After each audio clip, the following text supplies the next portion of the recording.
All right, so it has stopped blinking. Maybe I am live now. So if you're just joining me for the first time, I'm Dr. Twanna Carter, and my mic may not have been working, but it stopped blinking, so I think that it works now. And I'm talking about today the secrets to career success, how Black and Latina women can find safe workspaces, right? And so I'm gonna just jet back up to the top because I don't think you guys heard that, right? And so again, we're focusing on empowering Black and Latina women by helping them to find safe, nurturing, and inclusive workspaces. And so I start off with number one. What do we need to look for in identifying safe workspaces? Because it's imperative for that workplace to be safe, both for professional and personal reasons. So I talked about number one, look at the diversity in the roles and the leadership roles. Go out to the org chart or open up that book and go out to the intranet. Are the leadership roles diverse? Do you see yourself represented in the leadership in that C-suite? That tells you a lot. Number two, do they have transparent diversity and inclusion policies? And just as important, number three, do the policies work? Are they actually following them? Like, is it a living document, or did someone write a policy and say, we got a policy, we hit the mark and we're done now? They need to be working that policy, living according to that policy, right? And then number four, do they have mentorship programs that are tailored for underrepresented groups, whichever group that is? That's important because the research says it's important, yes, to have Black and Latina women in the workplace, but if there are no policies and no programs that support them staying and getting promoted, then it's all a waste of time. And that's kind of what you see in the fact that, we're still less than 10% diversity in CC roles at those Fortune 500 companies, right? And so, again, what are the programs that are put in place? Mentorship programs, sponsorship programs, right? And then number five, is there ongoing diversity training and workshop for all employees? Those things are important when you're looking at identifying safe workspaces. If they're missing one, two, three, or all of these, yeah, you're going to need to really go back and think about that particular workplace, right? Because at the bare minimum, they should have these things in that workplace. Number two is about networking and support groups. Networking is such a powerful tool in finding safe workspaces. Because I don't know about you, when people call me up and say, "Hey, how do you like working at this place? We're doing informational interview," and I'm like, "Yeah, you'll want to work this boss, but not that one, or this section, but not that one." So do connect with like-minded women, and you can do that through your professional organizations for your industry, social media groups, LinkedIn, Facebook. They all have groups that you can join. Shoot, there are even groups on Slack that you can join, right? Networking events, both virtual and in person, are important. And don't forget your alumni groups and other affinity groups, your sororities, those type of things. Do network within all those spaces, and not only to get information, but give information. If you know of an employer that you've had to leave and they're half stepping about their policies, or they're discriminating against folks, that's good information to share when you are networking, right?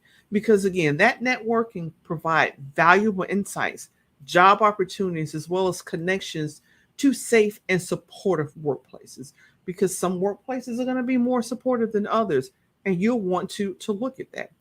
One thing that I like to also tell folks to do is just do a simple Google search on EOC complaints about X company, right? Just EOC complaints on and list that company. If there are EOC complaints that have been filed, you can see them. It's public knowledge. I was quite surprised at some of the big names when I started doing that search, some of the big names that will pop up. Here's the thing, it's, culture can take a long time to shift. Doesn't have to. If C-suite, if the leaders and everyone is really committed to doing it. If you go out and you look and someone has a complaint 10 years ago and they've not had anything recent, I would go a little deeper and check that company out. It may be that they're okay. But if you find a company that had a complaint, say in 2015 and had another one in 2018 and had another one in 2022, that tells you off the bat that there is something going on in that workspace. Because EOC typically, it just don't take frivolous complaints, right? It's really got to be valid before they jump on that bandwagon and go through pursuing that complaint. So it's just real easy, a Google search or a Bing search or Yahoo search, you know, EEOC complaints on in that company. And if you find something, go through and read the complaint. Again, it's public knowledge. Go through and read it. You'd be surprised at what you find, but it does give you a lot more information on whether or not that place could be considered a safe space for you, right? And it's number three. I want to talk about the importance of self advocacy. And I know this is going to be tough for some folks. I have social anxiety. It was way worse in my 20s and up to my 30s. So when we talk about self advocacy, sometimes it's more difficult for some than others. There are some people who don't mind speaking up. They do it all the time because you do have right to a safe and inclusive environment, right? And sometimes though you need to advocate for yourself. And if you're an introvert or if you have social anxiety, it can be challenging to advocate for yourself. That's the importance of number two, being sure you connect to a network who can guide you through that process. But number one, speak up about your experiences. Don't feel like you gotta, whisper in a corner. I don't want everybody else to know. Speak up about those experiences because you do learn to speak up for yourself more. And then the folks that eventually come behind you, you're a voice in the wilderness for them as well. Right. And do seek allies among colleagues and managers. Don't assume because someone looks a certain way that they're not an ally. At least try. I remember a coworker who said, when folks, he was a white guy. He said, when people look at me, they see a good old boy because he wore steel toe boots. He had the plaid shirt, the dirty jeans, the scruffy beard, the curly hair all over the place. And he said, and he talked with the Southern drawl. He said, when people see me and they hear me, they assume things about me.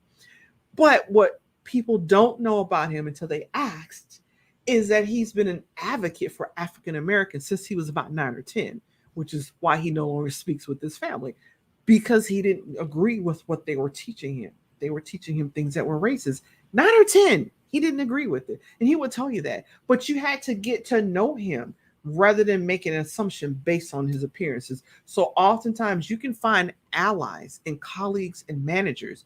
Ask, don't assume, right?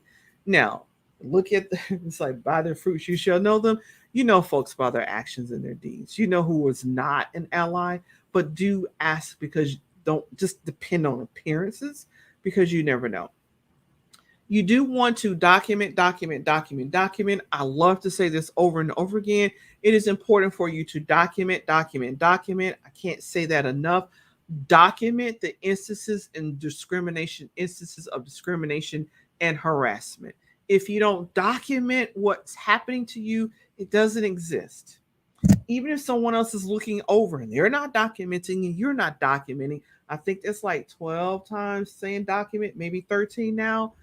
Do document. And it doesn't have to be difficult to do. I always like to do my documentation by the day and the time. On this day, had a conversation with this person at this time. Here's what I said. Here's what they said. Right. And I always had a little notebook that I jotted these things down. And then, of course, when we got to computers and whatnot, I had a password protected document on my computer because, if you're in the workplace, IT has access to your desk and they can read everything you put down. And some companies do. They do that. So mine was always password protected. There, so often I would email it to myself so I can have a copy at work. However, you choose to document, it is up to you. I think that's 14 times. You can even do it on a smartphone, but you got to make sure those devices are protected because no one else needs to know what you're documenting and why. All right. And then sometimes, managers are smart. Supervisors are smart. You may bring something up to them and you may send them an email and they'll call you up and have a phone call or they'll come to your desk and talk because they don't want to respond in writing.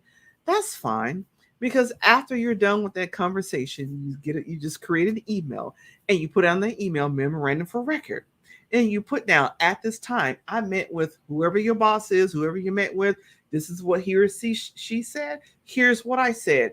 And what I do is I will send a copy to my supervisor. Is this correct? Like, do I have this right? Is this what you said? Am I representing what you said correctly? And here's what I said. They don't have to acknowledge that email. They don't even have to respond. You have it in writing. You're good. That is enough, right?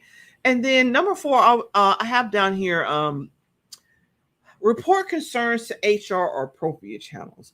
And I always caveat that report to HR because remember, HR is the company's wingman, not the employees. It just is what it is, right? And so sometimes, if you're documenting, I certainly wouldn't tell HR that you're documenting, doing all that. I just would not until you know which way the winds blow. There are people in HR that can be on your side, but HR as a department is the company's wingman, not yours. Okay, so maybe you can report your complaints to HR. What I always suggest you do is look at the policies. Does your company have an open door policy so that you can go to anybody in that chain of command? Or do they not? Do they say you have to start with your boss and then you have to go to your supervisor and then you have to go to HR? Whatever the company's policies are, follow those.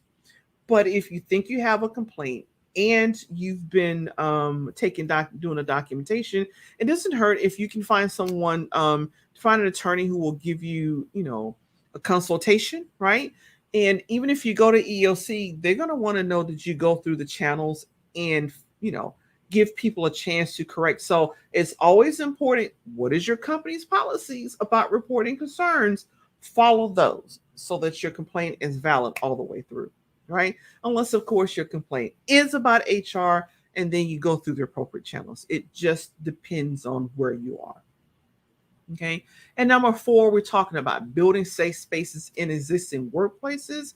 I do encourage you, sometimes the best, the safest place in a workplace is the one that you create, right? Create it, build it, create it.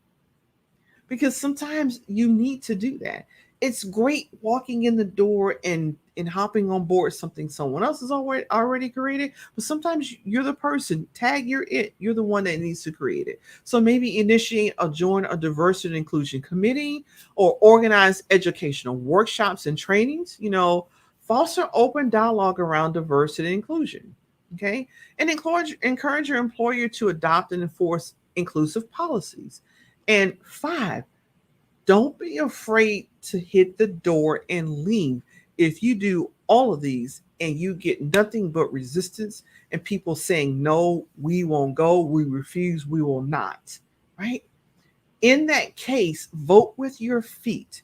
It is better for you to vote with your feet, find another position that is inclusive, right? Because being in a workspace every day, all day, and you're the only person, woman of color, or you one or two or one or three, and you feeling the stress of that, it does affect your mental health. It does. And so you have to ask yourself, is that job worth your mental health and therefore your physical health? When we talk about health, there's the four components, right? There's mental health, emotional health, physical health, and spiritual health. Racism, right, and unfair work policies creating toxic workplaces affects your mental health, your emotional health, your physical health, and your spiritual health. And sometimes you just need to vote by walking away and getting another job. I'm not saying just quit without another job lined up, but do find a career coach, right, who will help you to line those things up. When you look for your next position, then you come back, all the things that I've listed here today, you come back and go see if they have them. Ask those tough questions. Ask the tough questions in the interview. And if you get the kind of humming and the hawing and the throat clearing and everybody's looking down and they're kind of scratching, or they're just sitting there stone faced like, we're not going to answer any questions. I don't care how much you ask about diversity. You kind of have your answer, right? You already have your answer, right? So yes, together we can all create those safe working spaces, right? So that we can have an inclusive space by building, right, those strong networks and advocating for yourself, fostering positive change, and remembering that your voice does matter. and you deserve to thrive in a professional workplace. You deserve a professional life where you can go every day and it's not harming your mental health. But again, do not hesitate to vote with your feet if you don't have that. Some people are fighters. Early on in my career, I was a fighter. I was going to stand there and fight, fight, fight.